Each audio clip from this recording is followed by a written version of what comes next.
আসসালামু আলাইকুম শিক্ষকবৃন্দ, আশা করি আপনারা ভালো আছেন।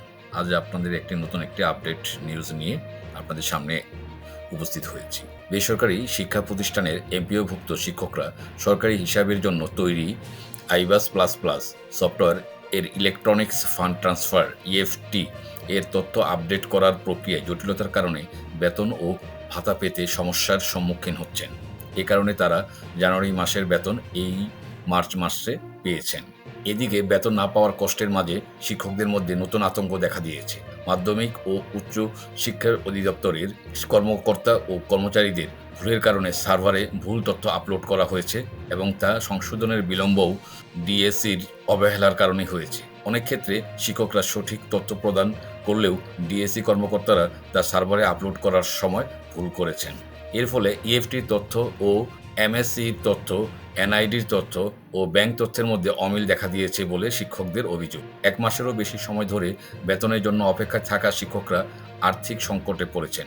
বাংলাদেশ বেসরকারি শিক্ষক ও কর্মচারী ফোরামের নেতারা জানান, রমজান মাস চলমান। এমন পরিস্থিতিতে অল্প বেতনভোগী শিক্ষকরা কষ্টের মধ্যে দিন কাটাচ্ছেন। এ প্রসঙ্গে এমওইউ কর্মকর্তারা জানিয়েছেন, অনেক এমপিওভুক্ত শিক্ষক ও কর্মচারীর এমপিও তথ্য, এনআইডি তথ্য ও ব্যাংক তথ্য একই নয়। এছাড়াও অনেক এমপিওভুক্ত শিক্ষক ও কর্মচারীর নামের মধ্যে ডট, হাইফেন, কমা বা আক্ষরিক পার্থক্য রয়েছে। যেমন এমপিও শিটে থাকা নাম ও এনআইডিতে থাকা নামের মধ্যে অমিল বা ব্যাংকের অ্যাকাউন্টের নাম আংশিক ভুল বা জন্ম তারিখের অমিল। এসব কারণে এমপিওভুক্ত শিক্ষকদের বেতন প্রেরণে কিছুটা সমস্যা দেখা দিচ্ছে। মাধ্যমিক ও উচ্চশিক্ষা অধিদপ্তরের শিক্ষা ব্যবস্থার তথ্য সিস্টেম ইএমআইএস সেলের একটি সূত্র জানিয়েছেন, অনেক শিক্ষকের জাতীয় পরিচয়পত্রের দেয়া নাম এমপিও ও শিটের সঙ্গে মিলছে না। আবার কারো কারো নামের শুরুতে মোহাম্মদের পরিবর্তে মো লেখা রয়েছে। এছাড়া জন্ম তারিখ ভুল, নামের বানান ভুল, দ্বিগুণ এমপিও শিট সহ বিভিন্ন কারণে শিক্ষকদের ইএফটিতে বেতন পাননি। জানতে চাইলে ইএমআইএস সেলের senior system analysis Khandaker Azizur Rahman বলেন, বিভিন্ন কারণে শিক্ষকরা বাদ পড়েছেন। বার্তা প্রেরণের দ্বিতীয় পর্যায়ে কাজ শেষ হলে প্রতিষ্ঠান প্রধানদের তথ্য সংশোধনের সুযোগ দেওয়া হবে। এছাড়াও যে সমস্ত কারণে শিক্ষকরা বেতন ভাতা পাননি সেগুলো জানানো হবে। ইএমআইএস সেল জানিয়েছেন যে ইএফটিতে বেতন বার্তা না পাওয়া শিক্ষক ও কর্মচারীদের অপেক্ষা করতে হবে। দ্বিতীয় পর্যায়ে বেতন প্রেরণ প্রক্রিয়া শেষ হলে তৃতীয় পর্যায়ে বার্তা পাঠানো হবে। তবে তার আগে সংশ্লিষ্ট শিক্ষা প্রতিষ্ঠানের প্রধানদের ড্যাশবোর্ডে প্রবেশের সুযোগ উন্মুক্ত করা হবে। প্রাথমিকভাবে অক্টোবর মাসের জন্য ২০৯ জন বেসরকারি এমপিওভুক্ত স্কুল ও কলেজের শিক্ষক ও কর্মচারীকে এমপিওর ইএফটি থেকে অব্যাহতি দেওয়া হয়েছিল। চলতি বছরের জানুয়ারি থেকে মাধ্যমিক ও উচ্চশিক্ষা অধিদপ্তর ২,৮৯,০০০ এমপিওভুক্ত শিক্ষক ও কর্মচারীদের বেতন ও ভাতা কেটে নেওয়া শুরু করেছেন। দ্বিতীয় পর্যায়ে ৬৭,০০০, তৃতীয় পর্যায়ে ৮৪,০০০ এবং চতুর্থ পর্যায়ে ৮,২০০ শিক্ষক ও কর্মচারী ডিসেম্বর মাসের বেতন ইএফটির মাধ্যমে পেয়েছেন। মাধ্যমিক ও উচ্চশিক্ষা অধিদপ্তরের ইএমআইএস সেলের একটি সূত্র জানিয়েছে, পঞ্চম পর্যায়ে ৮,৮৮৭ জন বেতন পাবেন ইএফটির মাধ্যমে। তাদের তালিকা ইতিমধ্যে অর্থ মন্ত্রণালয়ের আইবাস সফটওয়্যারে আপলোড করা হয়েছে। এখান থেকে তথ্য যাচাই করে মাউসিতে তালিকা জমা দেওয়া হবে। তথ্য পৌঁছানোর পর শিক্ষা মন্ত্রণালয়ের অনুমতি চেয়ে একটি প্রস্তাব পাঠানো হবে। প্রস্তাব অনুযায়ী প্রধান হিসাবরক্ষক কর্মকর্তার অফিসে যাবে।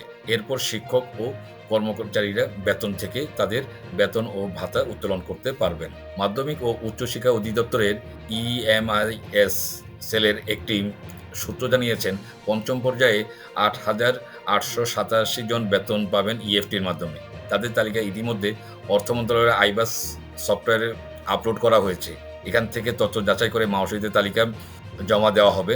তথ্য পৌঁছানোর পর শিক্ষা মন্ত্রণালয়ের অনুমতি চেয়ে একটি প্রস্তাব পাঠানো হবে। এদিকে এমপিওভুক্ত শিক্ষকরা হুঁশিয়ারি দিয়েছেন যে ফেব্রুয়ারি মাসে বকেয়া বেতন ১ সপ্তাহের মধ্যে মুক্তি না দিলে তারা শিক্ষা ভবন ঘেরাও করবেন।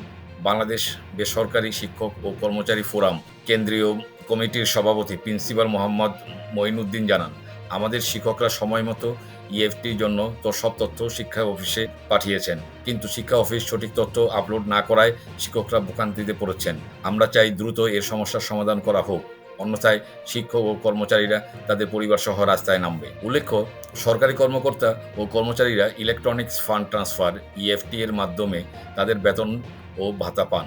তবে বেসরকারি শিক্ষা প্রতিষ্ঠানে কর্মরত এমপিওভুক্ত শিক্ষক ও কর্মচারীদের বেতন ও ভাতা সরকারি তহবিল থেকে কেটে নেওয়া হলেও ৮টি রাষ্ট্রায়ত্ত ব্যাংকের মাধ্যমে অ্যানালগ পদ্ধতিতে প্রদান করা হতো। এই প্রক্রিয়ায় টাকা পেতে শিক্ষকদের নানান দুর্ভোগ পোহাতে হতো। কখনো কখনো শিক্ষকরা আগের মাসের বেতন ও ভাতা পরবর্তী মাসের ১০ তারিখের পরও শিক্ষকদের দাবি পরিপ্রেক্ষিতে শিক্ষা মন্ত্রণালয় ৫ই অক্টোবর বিশ্ব শিক্ষক দিবসে বেসরকারি এমপিওভুক্ত শিক্ষক ও কর্মচারীদের বেতন ও ভাতা ইএফটির মাধ্যমে প্রদান করার ঘোষণা দেয়।